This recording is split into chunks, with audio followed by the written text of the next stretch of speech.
ಒಂದೇ ಕುಟುಂಬದ ನಾಲ್ವರು ನಾಪತ್ತೆಯಾಗಿರುವ ಘಟನೆ ಶಿವಮೊಗ್ಗದಲ್ಲಿ ನಡೆದಿದೆ.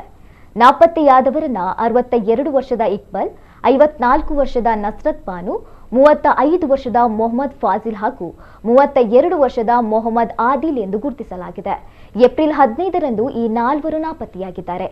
ಈ ಕುರಿತು ಶಿವಮೊಗ್ಗ ಪೊಲೀಸ್ ಠಾಣೆಯಲ್ಲಿ ಪ್ರಕರಣ ದಾಖಲಾಗಿದ್ದು, ಸುಳಿವು ಸಿಕ್ಕಲ್ಲಿ ಮಾಹಿತಿ ನೀಡುವಂತೆ ಪೊಲೀಸರು ಮನವಿಯನ್ನ ಮಾಡಿದ್ದಾರೆ.